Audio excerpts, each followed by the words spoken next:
kamandi phakela bakaThixo. Licula kamandi ngaske njengoba licula nje apha ngaphambili ingaphuma impiko ndenje nje apha phezulu. Nje apha phezulu. Licula kamandi kakhulu. Asizuthatha ixesha lide. I believe by 7 o'clock koma siyaphuma yenze basizakwazi ukufika siphephile emakhaya ethu. Ixesha seliside kakhulu. Incwadi kaSamuel oqala chapter 11 bafunda uverse 13 yedwa, ne? Incwadi kaSamuel oqala chapter 11 yafuna ukuthi ufunda uverse 27 uzasinceda ka chapter 10. Then sizawufunda uverse 13 ka chapter 11. Ufuneka ngohlobo ke uverse 27 ka chapter 10 kwencwadi kaSamuel yokuqala. Ke bona abangamajijolo bathi wothini na ukusindisa lo, bamdela abamzisela mnikelo yena wanga akeva. Uverse 13 ka chapter 11 wathi uSawule makungabulawa mntu namhla ngokuba namhla uYehova wenze usindiso kwaSirayeli. Inkosi ehlale kayizulile ingayingasikele ukufunda kulisi layo ngoba ngapha kade amen. Amen. Cela sivalele phela. Bawethu sezulwini ngale veki yomthandazo wolutsha sisondela phambi kwetroni yakho yobabala. Nalike Nkosi ilizwi lakho esawuthethela phezu kwalo esawuthandazela phezu kwalo inga xa silithilile lingane impact ebomini bethu. Sithi xa siphuma ndawo sitheneneni simvile uThixo ethetha kunye nathi siphume sisindisiwe. Siphume Nkosi singcono kunobe besingena, siphume imithwalo yethu ethulekile. Uvuselele ithemba Nkosi elimkileyo. Sesifike ngomsonkosi siyambulela uThixo ngomthandazo wale veki besihlangene kunye naye. Inkosi liba ngomuva umthandazo ebina phakathi amen. Amen. Sifika kwencwadi kaSamuel chapter 11. Bekugqibo kwenziwa ukumkani uSawule. Kusemveni kwexesha ebesuko anointwa eziba abe ngukumkani, ne? uSirayeli ixesha ebexesha before kwenziwe ukumkani uSawule ibilixesha ebekuthathwa indoda nganye ethile enomoya kaThixo ifakwe kuluhlu lamadoda ebekuthiwa ngabagwili, ne? Ibingabantu abadilishana neemeko zakwaSirayeli xana kukho umuntu oxhatshazwayo ibingabathetheleli ngamanye amazwi. Ingabantu abajajayo, ingabantu abajongene nemeko uba makube safe kwaSirayeli. So uSirayeli ufikela kwinqanaba elithi nathi sifuna ukumkani njengezinye izizwe. Ufika uSamuel emveni koba bekulahleke ama-esili ku-chapter 9, ne? Ufika uSamuel uyo anointa uSawule athi asawugqiba mshiye. Uvakala amadoda ayivileyo le nto uba uSawule uzaba yikumkani apha kwaSirayeli. Angayithandi le nto amdelele. Laa verse 27 ka-chapter 10 uva i-conversation yala madoda. Ithi iBhayibhile zange amzisele mnikelo. Zange ayi-appreciate le nto bebekwa. Instead amdela esithi ngayikumkani kobani lo. Ihamba imbali sithi kwavakala kusithiwa kunyuke indoda ku-chapter 1. Kunyuke indoda ebuYabheshe isiza kwesi sizwe salapha kwaSirayeli. Isuka apha emazantsi izohlasela apha eGiliyadi. Ithi izawufika itshabalalise kwanto apha kwaSirayeli. Kuze uSirayeli ezoqubuda phambi kwale ndoda esithi sincede kumkani ungatshabalalisi namnye umntu apha kwaSirayeli. Sicela usenzele umnqophiso. Ithi le ndoda na-problem nonenzela umnqophiso. Kodwa eyona nto ndiyifunayo kulo mnqophiso sawenza, yonke indoda yalapha kwaSirayeli, wonke umntu ophila apha kwaSirayeli, ndizawucela nje into yi-1, sizamkhupha imehlo lasekunene. Nizawuphila ninjalo. Uthi ke ndiniphi i-chance yokuba nidiskase le nto, nibonisane uba niyavuma okanye anivumi, but into efuneka yenzekile. Ihamba isithi imbali barequesta iintsuku ezisixhenxe besithi xa usiphe iintsuku ezisixhenxe sizawuyofuna apha kwaSirayeli uba kekho namuntu onosindisa apha esandleni sakho.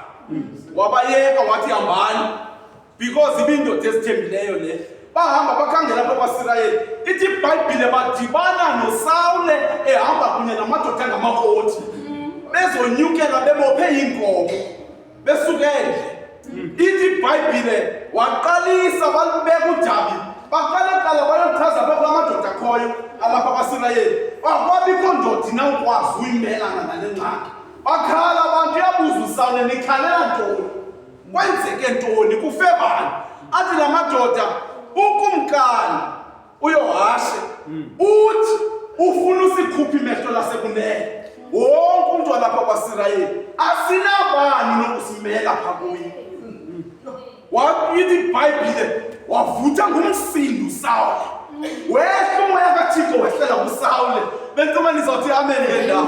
Wavutha ngumsindo uSawule, wogqiba kwehla umoya kaThixo usehlela lapha kuSawule.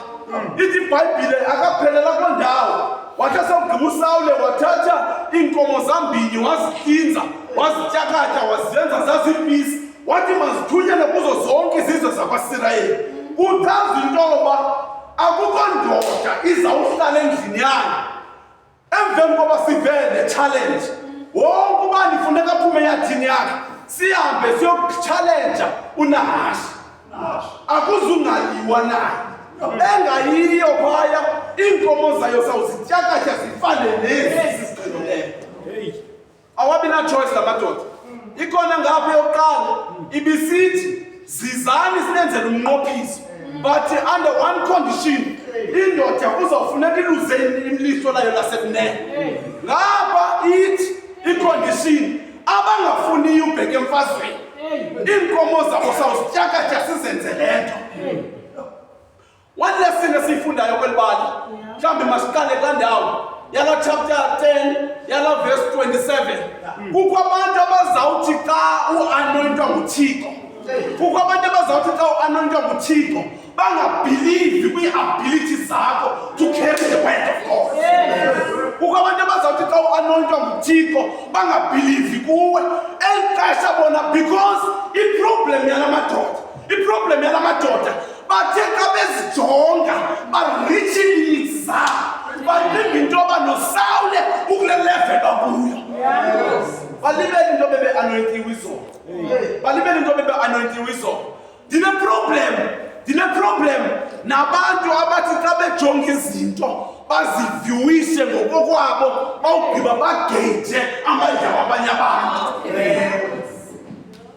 Ndine problem naloo nto. Abantu sithetha ngabo ngabantu abadefeated bengakaqalisi ufayitha. Ndizothetha nomuntu lapha mhlawumbi ofuna ugive up, ozothi inzima i-physics esikolweni. Thetha nabantu abatsha abafundayo apha ozothi inzima i-maths esikolweni elo xesha kakapractice nopractice but isezazi ubufeyilile xa kuphela unyaka. Thetha nabantu abalapha abatsha bathi i-rate of unemployment is too high eSouth Africa. Ngcono ndihlale phantsi ndiyeke ndingafundi because kawunceda ntoni into yoba ndifunde ndawugqiba ndiphinde ndihlale ekhaya ngafumani umsebenzi. Suba defeated ungekayi emfazweni. Khawukhangela ikhona indoda eza kunceda kule nto. Ikhona indoda eza kunceda kule nto. Ezinye ii-battles awuzuthi uzuziwile ibe kanti nguwe ekufuneka uye ngokwakho uyolwa kunye noYohashe. Zikhona ii-battles ekufuneka uzi-outsourcile. Ikhona indoda elindileyo yokunceda but thina sicommunicate and is not far. Bakhona abantu abalapha enkonzweni. Bakhona abantu abalapha enkonzweni aba-willing to help. Bendikhe ndaphangela ndizayithethela into lo mzalwana akazufuna ndiyithethe ne. Bendikhe ndaphangela ndayovizitha enkonzweni yakhe. Ndiyambalisela into yoba emkhonzi andinandoda apha endlini ne. Andinandoda apha endlini ndiyancokola nje naye. Nemani bendiyofola endaweni ethile. Ikhona indawo endifuna uyofola kuyo. Andinamali yobheka phaa. Wathi umkhonzi kaThixo thetha ngale ndoda. Ndiye kwelamakhasi athethe. Thetha ngale ndoda. I think it was 2015 if not 2016. Ndithetha ngale ndoda. Wakhupha isiso wafaka isandla empokothweni wanyengezela. Uthi mkhonzi kaThixo yibulele into yokukwazi udisclose ii-problems zakho. Abanye abantu bafana nazo ngaphakathi. Ndizothi emntwini lapha bakhona abantu yazazi esistrugglisa awuyogenius esikolweni uyimidiokas bakhona abantu abazawuhamba lula bakhona abantu abazawuhamba lula uyadinga uncedo bakhona abantu abalapho nothi xa unoyibeka imeko yakho bakwazi ukupractice upasa njengabanye abantwana sidibana namadoda angamagwana sidibana namadoda angamagwana ithi sawugqitha uthetho lento apha kuwo kusithiwa kuzawuhanja bafuna ukwenza umnqophiso the covenant bafuna ukwenza the covenant yoba mabakhutshwe imehlo lasekunene ii-dangers zokhutshwa kwemehlo lasekunene ngela xesha langaphambili phaa kwaSirayeli bekuzawuthi xa kukho imfazwe indoda nganye iphathe isipiye ngesandla sayo sasekunene ngesandla sayo sasekhohlo iphathe ikhaka ishield but ayizukwazi ulibona utshaba xana imehlo lasekunene likhuthiwe ngoba lilo axhomekeke kulo ukwazi ubona le ndoda ifuna ubakhupha imehlo lasekunene ifuna ubenza uba mababe useless lo gama bephila babe unable to perform izinto bezinobenza babe bhetera apha elifini ngeli xesha benawo amandla angasebenza amandla because aliyikwiliso lobona izinto ezibalulekileyo apho bantwana bakathixo kungekho khona umbono bayatshabalala so xa bekhutshwe elimehlo benziwe izidalwa ezithile because abazuba ready for ufight apha emfazweni bahamba bayokhangela uSawule bafika uSawule kwenzeka into estrange apha kuSawule bentimba iBhayibhile izamkriticize xa isithi waba nomsindo ithi iBhayibhile uthi asayiva le nto uSawule waba nomsindo akwanela nje uba nomsindo wangenelela umoya kaThixo wehla umoya kaThixo emntwini nomsindo for a long time bentimba fama abantu abacaphukayo ngabantu abangenamoya kaThixo even if bayaprovokwa bentimba abantu abazawucaphuka xa beprovokwa kuthethwa kakubi ngoThixo ngabantu abangenamoya kaThixo imve kakuhle uDavide kwintili yase-Ela xa nefika kuthukisela indoda ikuthukisela imini nobusuku wanomsindo uDavide wathi inkwenkwe etheni nalithuka uThixo for a long time bentimba abantu xana benomsindo abanamoya kaThixo bentimba abanamoya kaThixo ndibone kakuhle uYesu xa yefika etempileni kudlaliswa wafika uYesu wabuza into yoba aniyazi na uba yindlu kaThixo le yokuthandaza ejijwile izinto phaa ndafunda into yoba kubalulekile kubekho abantu abavolta bangazutengana nee-feelings zethu asikwazi ukutengwa xa sitshona uzayi-understanda kumntu oqhela udada ndingomnye wabantu abadadayo ne yes ungandithendela xa undibona ngomnye wabantu abadadayo ndandifundisa omnye umfo apha endlini udada professional uyandodlula nam xa ungumntu odadayo kube kodwa utshonayo awufiki phaa ufika umbamba uthi masana funeka uqala umlindi abe ngathi uyatshona yes then umbethe uba kuyenzeka umbethe yenze uba abe unconscious uzawukwazi umbamba because wafika kuye senestrength nizawutshona nobabili soza uyeke umntu ongakwazi udada because xa iyeka wena uzawuthini anyway uhlele ezazitshonela so akazukuyeka into yoba mawuphuncuke ngcono ningene nobabini nitshone nobabini okanye ube kanti akwazi umhlangu so akazukunika choice so sifika ke kule ndawo kukho la madoda aseGiliyadi oyika uNahasha ambize kuSawule athi uSawule ke ngumakiwe madoda nathi into ezakwenzeka siyaya phaa uyayazi uba kukho abantu ababuya phaya be-victorious babuya bebabaza amandla kaThixo babuya bene-experience yohamba noThixo ngenxa yoba bebetreknisiwe izona bebefuna ukukhusela into zabo kwanyanzeleka into yoba mabavuma into yoba unoba ndilahlekelwe yimfuyo yam ngcono ndihambe nala madoda yakhe kubalulekile xa kuyiwayo siye regardless of imeko masingenzi icovenant nongendawo I think yona ndawo bendihalela ube kume kuyo le masingenzi icovenant nongendawo phantsi kwe-conditions zakhe baninzi ke abanye bakhutshwa amandla abasenaseyi uyaziwa into yoba mhla wathetha sizawubheka epolice station and izinto zizabasawa because senze icovenant nongendawo andihalela ungena ke kulo mhlaba ndiyazama uavoida baninzi bane-positions emisebenzini but babreake ii-rules ezithile ngoku bajayivele isigintsi songendawo xa kusithiwa yenza into ethile umane reminder into yoba uyakhumbula mos uba besenze ntoni ngezo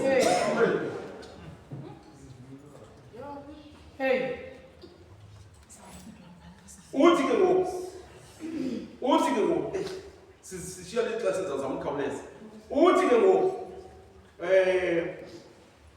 uSawule ufika amadoda athunyiweyo into yoba mawazofuna iripoti ithini iripoti uthi ngomso emva kwemini esawuza sizinikele kuni ithi iBhayibhile kusasa besacelebrate kwela ntsalo nahasha basacelebrate because bacinga uba bayiwinile ibhettle bengekangeni kuyo exesha bacelebrateayo kwela ntsalo wadivide amadoda wakho uSawule wathi mawangena yohlasela angena ngaphaya wadivide into three groups angena afika hlasela ithi indlela abahlasela ngayo zange kuphinde kubekho namabini amadoda akodwa bafa babaninzi abantu uverse 13 ulandelwa lento ibithethwe uverse 27 ka-chapter 10 ugqityiwe ulimi it's time for celebration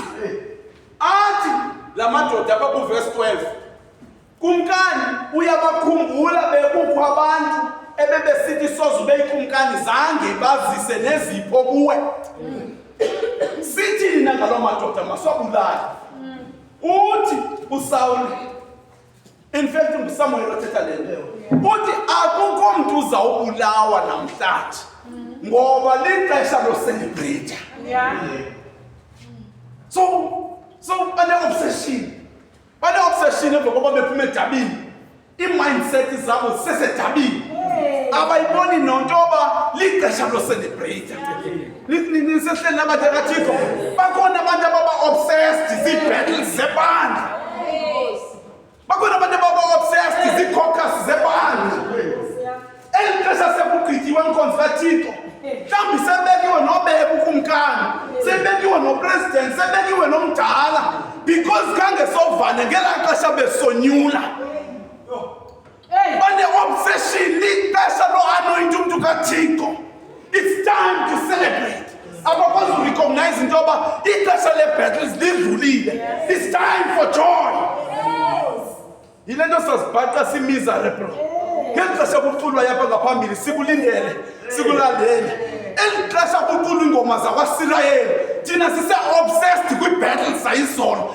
ezingazusandala endidanger ngezi battles yinto yoba xa sidlula kwezi battles uyokwenza uxolelaniso kuzawuqhelwa yivekaseyama iBhayibhile xa isithi kuzawusiwa amadini enyukayo kwalapho kwetshapta xa kusukwa kule ndawo yoba kuthiwa yilo xesha lebhettle ngoku lixesha le-celebration kuyaphunywa kule ndawo kuyiwa kwiqala loxolelaniso lezono kuyonyuswa amadini enyukayo nkosi khawusixolele kukho abantu abangazuxoleleka ngeli xesha loba mabaxoleleke akho mntu uyawuyeba ukumkani bukaThixo engaxolelekanga sihlobo esithandekayo le position ebekuyo ukumkani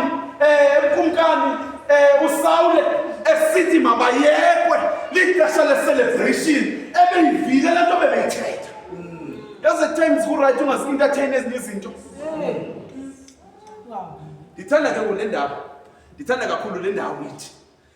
kakhulu le ndawo ithi evile nje le nto xa kuthiwa ngoku lixesha loba masibhiyoze ayilo xesha loba masilwe uthi mabayekwe abantu it's not that bengabavanga ne uthi mabayekwe ndafunda into yoba le nto ayithethayo is the same thing ibithethwa nguYesu esithi baxolele babo ngexesha yena bethelelwayo esiva intlungu akana-obsession yoziphindezela.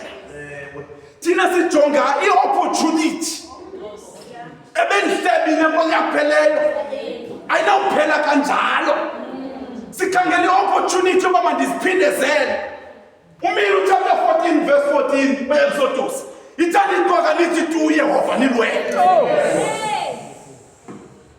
Sisoloko sikhangela ii-opportunities zoba masizilwele and yet siyaziluze ezi battles and azenzi sense naxa sesiyichaza ngomso because silwa amadabi engebhataliyo nobhatala. Umvile uDavide before angene edabini ebuza into yoba lina ntoni umvuzo womntu ozawuqubisana nalaa ndoda. Ufuna ukwazi the price. Sungena kwi-battle engabhataliyo. Ulwe battle ongazubuya awunayo akanayo ne-reputation nalo mntu ulwa naye. You are just wasting time. Choose i-battles ozongena kuzo. Is it worth it? Then ukwazi ukuba hayi mani mandingene kuleni battle because xa ndiphuma kuleni battle zawube ndingusomeone. Kukho abantu abazandirecognize because I defeated the giant. Nazi i-battles onozilwa. Ngena kule kaNahasha. Subaleka usogqiba ukriticize uNahasha. Subaleka uzogqiba ukriticize isicebe uSawule. Uthi akafanelekanga ubukumkani. Elo xesha ithe iBhayibhile xa ufunda ngophando lunzulu ithi kwiingingqi zasewest zalapha kwaSirayeli malunga neJordani amadoda amaninzi besenemehlo elinye. Ibingazuqaleka namhlanje le nto but they are fine loo nto. Kodwa xa kumiswa uSawule ezikumkani but he is not worthy.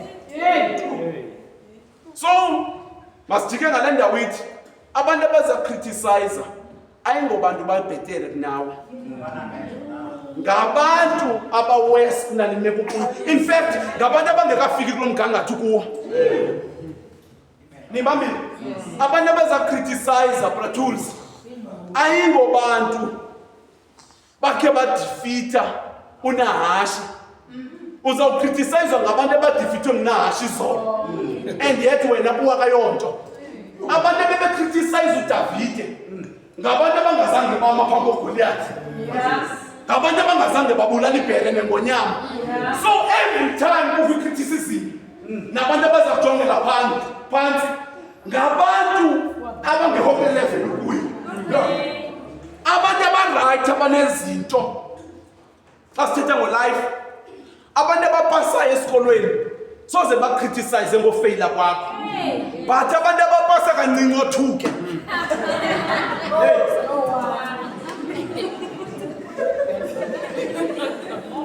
Nabantu abanemali ke banjalo. Abantu abanezinto bazawufuna ukunceda. But abantu abangenazinto kahle abangekho kude apha kuwe but ongcono kunawe. Every time ingathi uyadinga eliphiko yaphinda leli ngathi lenyuka bazakriticize. Bazabona i-mistakes ezininzi apha kuwe. Uzayibona xa usenza i-Sabbath school. Abazoyi-approve le nto yoba uyenza kakuhle i-Sabbath school. Don't worry, abakafiki kule level ukuyo. Abantu ababhetere kunawe bazaku-encourage ababonise. Masiyeke le ndawo. Inkosi isikelele.